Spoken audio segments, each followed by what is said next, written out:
కథ first crush. రచయిత SVS Kishore గారు. హైదరాబాద్ సుందర నగరంలో అదో విశాలమైన గార్డెన్ హోటల్.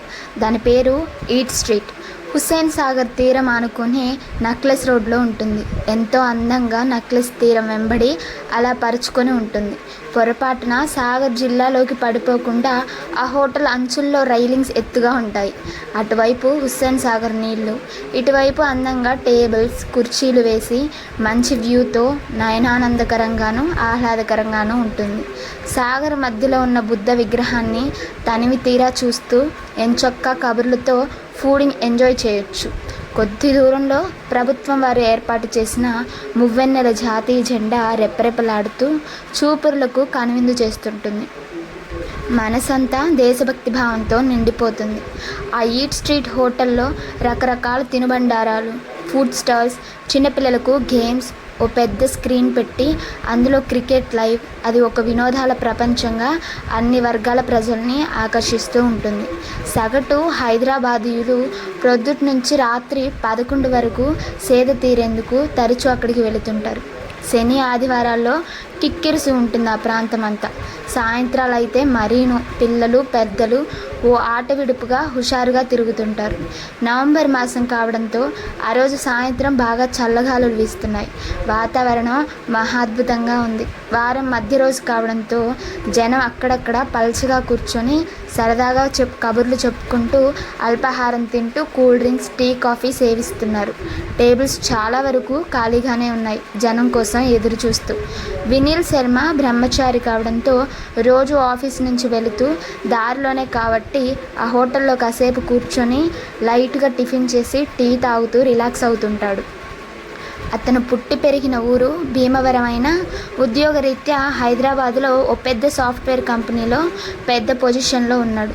అమెరికాలో ఉన్నత చదువులు చదివి అక్కడ కొంతకాలం ఉద్యోగం చేసి 6 నెలల క్రితం అదే కంపెనీ బ్రాంచ్ అయిన హైదరాబాద్కి డెప్యుటేషన్ కింద వచ్చాడు. సాంప్రదాయపు బ్రాహ్మణ కుటుంబంలో 3వ సంతానం అతను. అన్నయ్య అక్కయ్యలిద్దరికీ పెళ్ళిళ్ళు. పిల్లలతో ఒకరు బెంగళూరులో, ఇంకొకరు ముంబైలో ఉన్నారు. వినీల్ 4 రోజుల క్రితమే 26వ సంవత్సరంలో అడుగుపెట్టాడు. వినీల్ తండ్రి ఇన్సూరెన్స్ కంపెనీలో బ్రాంచ్ మేనేజర్గా చేసి 2 ఏళ్ల క్రితం రిటైర్ అయ్యాడు.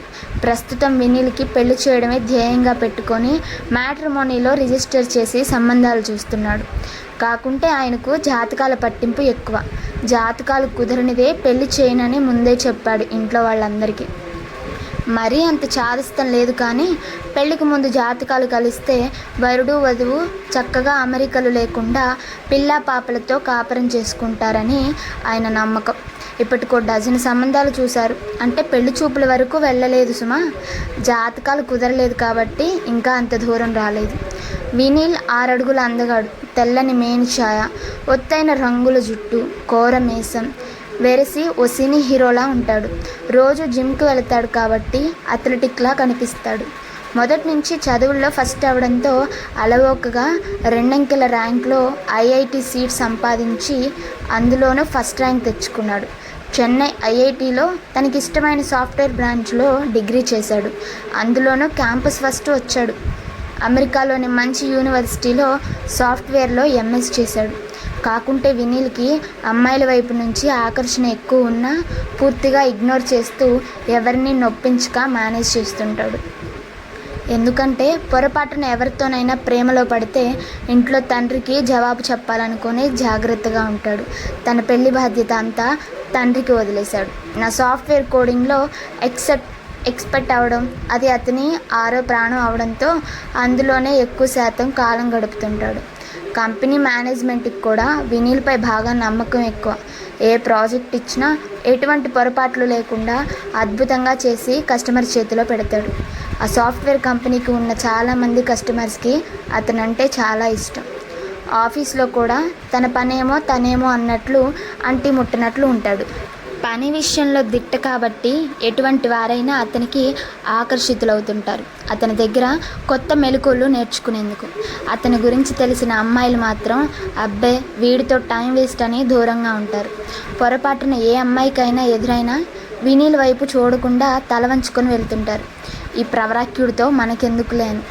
అది ఒకందుకు మంచికేలే అనుకుంటాడు వినీల్. సాయంత్రం సమయం 6 గంటలే కాబట్టి ఆ హోటల్లో ఆ టైంలో రష్ తక్కువే ఉంటుంది. రాత్రి అయ్యే కొద్దీ యువ జంటలు, ఫ్యామిలీస్ గుంపులు గుంపులుగా వచ్చి పిల్లల గేమ్స్, పిచ్చా పార్టీ, రకరకాల తినుబండారాలు ఎంజాయ్ చేస్తుంటారు. ఆ రోజు కూడా వినిల్ ఆ హోటల్లో కూర్చొని మిర్చి బజ్జీ తింటూ, సాగర్ కెరటాలు చూస్తూ ల్యాప్టాప్ ఓపెన్ చేసి తన ప్రాజెక్ట్ చూస్తున్నాడు.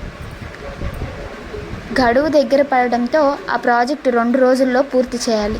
అందుకోసం రాత్రి చాలాసేపు పనిచేస్తున్నాడు కూడా. ప్రాజెక్ట్ ఆలోచనలతో సతమతమవుతున్న వినిల్ ల్యాప్టాప్లో ట్రింగ్ ట్రింగ్ అన్న శబ్దం విని, ఓహ్ బాస్ లైన్లోకి వచ్చాడు అనుకుంటూ వైర్లెస్ ఫోన్ చెవిలో పెట్టుకొని, హాయ్ మృణాల్, గుడ్ ఈవినింగ్ అన్నాడు. వాట్సాప్ కాల్లో బాస్తో ప్రాజెక్టు గురించి సీరియస్గా ఇద్దరి మధ్య సంభాషణ జరుగుతుంది. ఇంతలో ఓ యువతి వెక్కి వెక్కి ఏడుస్తున్న శబ్దం బిగ్గరగా వినిపిస్తూ బాగా డిస్టర్బ్ చేస్తుంది అతన్ని. బాగా విసుగు కలిగిస్తోంది కూడా. అటు ఇటు చూశాడు వినిల్. ఎవరిదా ఏడుపు గొంతు అన్నట్లు. కొంచెం దూరంలో ఓ టేబుల్ దగ్గర ఓ యువతి హుహుహు అంటూ ఏడుపు రాగం తీస్తుంది. ఆ అమ్మాయి ఏడుపు రాగానికి వినిల్ బాగా డిస్టర్బ్ అవుతున్నాడు. అందులో ఆ ఏడుపు మామూలుగా లేదు, సినిమాటిక్గా తెచ్చిపెట్టుకున్నట్టుగా ఉంది. వినిల్ పక్కన ఏదో డిస్టర్బెన్స్ ఉన్నట్లుంది అని గమనించిన Mrunal, are you okay Vinil, any problem, నేను మరలా ఫోన్ చేసేదా అని అడిగారు.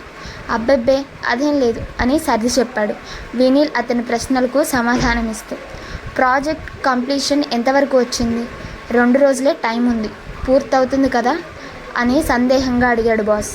తప్పకుండా అవుతుంది మృణాల్ అంటూ కాన్ఫిడెంట్గా చెప్పాడు వినిల్. టెస్టింగ్ రేపటితో కంప్లీట్ అవుతుంది, రేపు సాయంత్రానికల్లా సబ్మిట్ చేస్తాను అన్నాడు. బాస్కి బాగా తెలుసు వినిల్ గడువుకు ముందే అన్నీ రెడీ చేసి ఉంచుతాడు.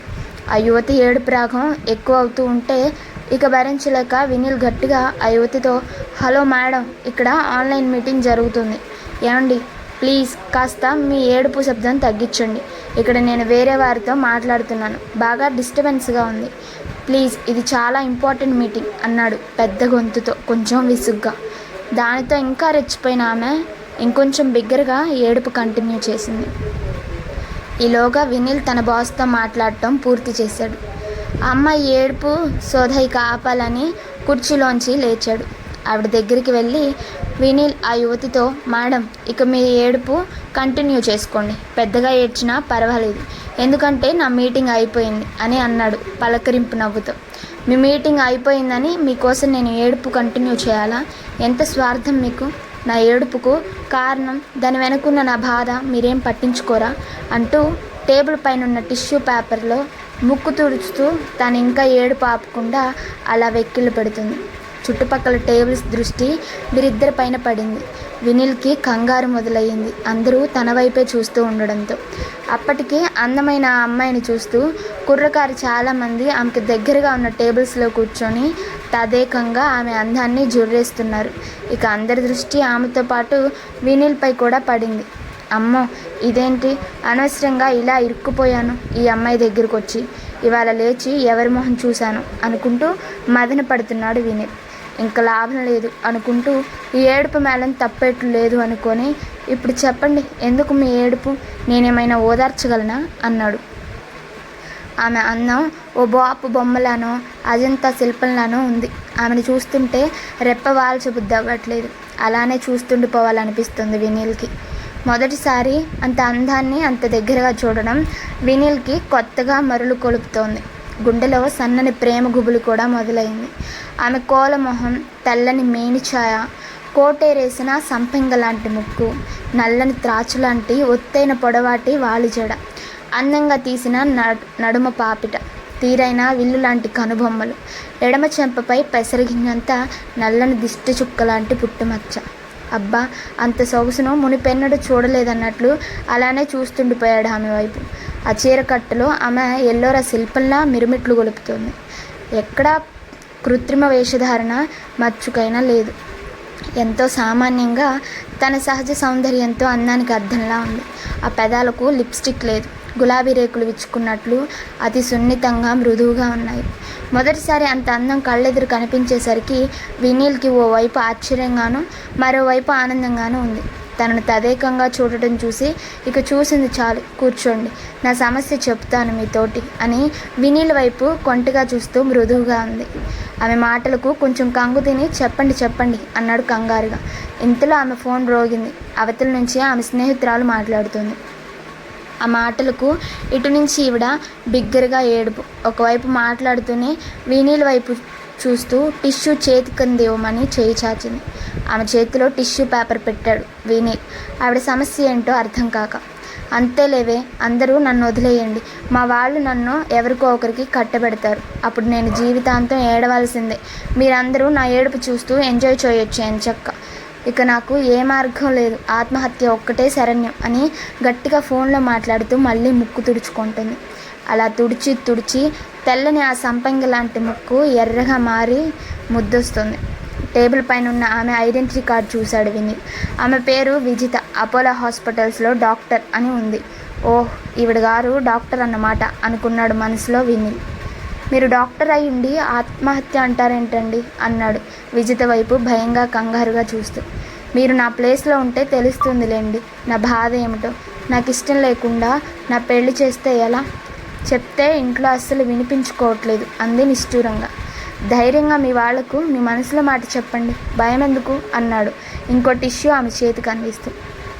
ఇక చాలు, ఇంకా ముక్కు చేదమంటారా మీకోసం అంది ఇంకేం పని లేదా అన్నట్లు. వద్దులేండి అన్నాడు. ఆవిడ చేతిలో టిష్యూలు తన చేతిలో పెడితే వెళ్ళి డస్ట్బిన్లో వాటన్నిటినీ వేసొచ్చాడు. ఇదేం సోదరా బాబు, ఎరక్కపోయి పలకరించి ఇరుక్కున్నాను అనుకున్నాడు చికాకు పడుతూ. అందులోనూ చుట్టుపక్కల అందరూ తన వైపే చూస్తున్నారు. ఈ సమయంలో జాగ్రత్తగా మసులుకోకపోతే మొదటికే మోసం వస్తుంది. ఏదో వంకతో ఈమె నుంచి మెల్లగా జారుకోవాలి అని నిశ్చయించుకున్నాడు. మీ ప్రేమ, మీ పెళ్ళి మీ ఇష్టం, మధ్యలో నాకెందుకండి అంటూ కుర్చీలోంచి లేవబోయాడు. ఎందుకో విజితను చూస్తుంటే మొదటిసారి అతని మనసు లయ తప్పింది. ఆమె అందాన్ని ఆరాధిస్తూ అలా ఉండిపోవాలనిపిస్తుంది. మరుక్షణమే ఇదేంటి తను ఇంత బలహీనుడా, నోనో అని మొహం తిప్పుకుంటున్నాడు. దాన్ని తప్పించుకునేందుకే బలవంతంగా లేవబోయాడు. అలా నన్ను వదిలేసి వెళ్ళిపోతే ఎలా? నాకు హెల్ప్ చేయరా అంది దీనంగా చూస్తూ. ఆ చూపులు వినీల్ మనసును గట్టిగా తాకాయి. ఏం చేయాలో తెలియక మళ్ళీ కూర్చున్నాడు. ఏంటి చెప్పండి అన్నట్లు. ఐస్ క్రీమ్ తిందామా, తింటూ మాట్లాడుకోవచ్చు అంది కళ్ళతోనే ప్లీజ్ అంటూ విజిత. వినీల్ వద్దు అని చెప్పేలోపే బేరర్ని పిలిచి 2 లార్జ్ ఐస్ క్రీమ్స్ ఆర్డర్స్ ఇచ్చింది. ఐస్ క్రీమ్ వచ్చేలోపు ఇదిగో ఇది చప్పరించండి అంటూ లాలీపాప్ చేతిలో పెట్టింది నవ్వుతూ. ఇదేంటి చిన్నపిల్లలు తినే లాలీపాప్ నాకిచ్చారు, అబ్బే నేను తీసుకోను అంటూ తిరిగి ఇవ్వబోయాడు. చిన్నపిల్లాడిని అనుకొని తీసుకోండి, కాలక్షేపానికి చప్పరించవచ్చు అంటూ తాను ఓ లాలీపాప్ బుగ్గను పెట్టుకుంది వినీల్నే చూస్తూ. ఇదేంటి ఈవిడ ఇంత చిత్రంగా ఉంది అంటూ ఆ లాలీపాప్ జేబులో వేసుకున్నాడు ఇంకేం మాట్లాడకుండా. అప్పటికే మెల్లగా రాత్రి అవుతుంది. చీకటి ముసురుతోంది. ఆ ప్రాంతమంతా దీపాల వెలుగులో మెరిసిపోతుంది. హోటల్ కూడా జన సమ్మర్దంతో కలకలలాడుతోంది. పిల్లలు అటు ఇటు పరిగెత్తుతూ అరుస్తున్నారు. విజితను వదిలించుకొని ఎలా వెళ్ళాలో తెలియట్లేదు వినీల్కి. ఆ విషయమై తెగ ఆలోచన చేస్తున్నాడు. అప్పటికే చుట్టూ కూర్చున్న వారికి వీళ్ళిద్దరి సంభాషణ వినిపించినట్లు వినోదం కలిగిస్తోంది. అందరూ ఉత్సాహంగా వీరి వైపే చూస్తున్నారు. ఎక్కడి నుంచైనా ఫోన్ వస్తే మాట్లాడుతూ అలా వెళ్ళిపోవచ్చు అని మొబైల్ వైపు చూస్తూ మదన పడుతున్నాడు వినీల్. అతని కదలికలు గమనిస్తూ అతన్నే చూస్తుంది విజిత.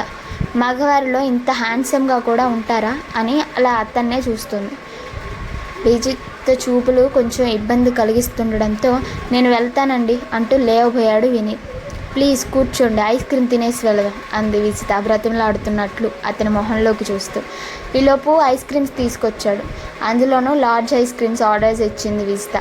ఇంకేముంది, వినీల్ బుక్ అయ్యాడు. ఎలాగైనా అతన్ని మాటల్లో పెట్టాలని మీ సంగతులు చెప్పలేదు అంది విజిత ఐస్ క్రీమ్ తింటూ. మామూలే అన్నాడు ముక్తసరిగా. వినీల్కి మనసులో భయంగా ఉంది. అతనికి ఆడవాళ్లతో అలా సరదాగా కబుర్లు చెప్పడం అంత ఇష్టం లేదు. తండ్రి తెచ్చిన సంబంధం చూసి పెళ్ళయ్యేంత వరకు కొంచెం జాగ్రత్తగా ఉండాలి అన్నది అతని అభిప్రాయం. పెళ్లికి ముందు ప్రేమ ఎంత మాత్రమూ కుదరదు అన్నది అతని స్థిర నిశ్చయం. ప్రేమకు పెళ్లికి పొత్తు కుదరదు అన్నది అతని అభిప్రాయం. అందులోనూ రోజు వార్తల్లో సోషల్ మీడియాలో కథనాలు చూస్తూ అమ్మో అలాంటివి అసలొద్దు. ఏదో బుద్ధిగా జాతకం కుదిరిన అమ్మాయిని పెళ్లి చేసుకొని జీవితం గడిపేస్తే హ్యాపీ అనుకుంటాడు. సరే రేపు మా ఇంటికి వచ్చి మా పేరెంట్స్కి నచ్చ చెప్పండి. నా పెళ్లి చూపులు ఆపేలా ప్రయత్నం చేయండి ప్లీజ్ అంది వేడుకున్నట్లు. ఆ మాటలకు అదిరిపడ్డాడు వెన్నెల్.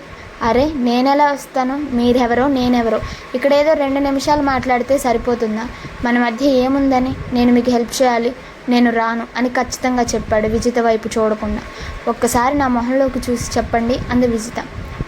నేను చూడను, నేను వెళ్తున్నాను అంటూ లేచాడు. అంతేలేండి, మీరేదో మంచివారు అనుకున్నాను. మీకై మీరే నా దగ్గరకు వచ్చి నన్ను ఓదారుస్తుంటే ఎంతో సంతోషంగా మీరు నాకు హెల్ప్ చేస్తారని కొన్నంత ఆశపడ్డాను అంటూ మీ చేత్తో ఆ టిష్యూ ఇవ్వండి అంది ఘోముగా. అబ్బా మళ్ళీ మొదలుపెట్టింది పాత పాట అంటూ మనసులో అనుకొని గుప్పటి టిష్యూలు విజిత చేతిలో కుక్కాడు కోపంగా. ఇక ఏడుపు మొదలు పెట్టండి అన్నట్లు. థ్యాంక్స్, ఇన్ని వద్దులేండి, ఒకటి చాలు అంటూ మూతి తుడుచుకుంది. మీరు నాకు ఏ హెల్ప్ చేయరని తెలిసిపోయింది, నన్ను కొంచెం ఇంటి దగ్గర డ్రాప్ చేయండి ప్లీజ్ అంది. సరే పదండి, ఎక్కడ మీ ఇల్లు, అలా అయినా వదిలించుకుందామని ఆనందపడ్డాడు. బంజారా హిల్స్లో. మీరు ఎక్కడ ఉంటున్నారు అంది. నేను బంజారా హిల్స్ రోడ్ నెంబర్ 12లో అన్నాడు. ఓహ్ నైస్, మాది అదే రోడ్ అంది కళ్ళు గుండ్రంగా తిప్పుతూ. ఆమె వైపు చూస్తే భయంగా ఉంది వెన్నెలకి, ఎక్కడ ఆకర్షితుడవుతాడో అన్నట్లు. అంతా గమనిస్తూనే మనసులో నవ్వుకుంటోంది విజిత. అతని కంగారు ఆమెకు వింతగా హాయిగా ఉంది. ఇద్దరు లేచి హోటల్ వెలుపలికి వచ్చి పార్కింగ్ వైపు దారి తీశారు. కొంచెం వెనుకగా నడుస్తూ విజిత డ్రైవర్కి ఫోన్ చేసి చెప్పింది, నువ్వు వెళ్ళు నేను వస్తాను అని.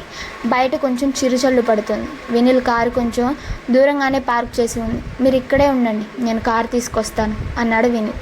పర్లేదు, అంతా తడిసెట్లు లేదు, చిన్న జల్లే కదా అంటూ అతని ప్రక్కనే నడుస్తోంది. యాదృచ్ఛికంగా పక్కకు తిరిగి విజిత వైపు చూశాడు. ఆ క్షణంలో బ్రహ్మని మెచ్చుకోకుండా ఉండలేకపోయాడు.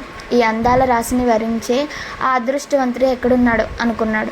విజిత మొహమాటం లేకుండా అతన్నే చూస్తుంది. అది గమనించిన వినీల్ కొంచెం వడివడిగా అడుగులేస్తున్నాడు. అబ్బా కొంచెం ఆగండి, మీ పరుగు నేను అందుకోలేకపోతున్నాను, అలా అయితే మీరే నన్ను ఎత్తుకు తీసుకెళ్ళాలి చెప్తున్నా అంది. అమ్మో ఇదొక ఫిట్టింగా అనుకుంటూ తన స్పీడ్ తగ్గించాడు. మెల్లగా నడుచుకుంటూ వెళ్ళి ఇద్దరు కారులో కూర్చున్నారు. మీ ఇల్లు ఎక్కడ, మిమ్మల్ని దింపేసి వెళతాను అన్నాడు. మీ ఇంటి ప్రక్కనే అంది వినిల్నే చూస్తూ. అంటే నువ్వు వెంకటరాజు గారి అమ్మాయినా అన్నాడు ఆశ్చర్యంగా. అవును అంది నవ్వుతూ.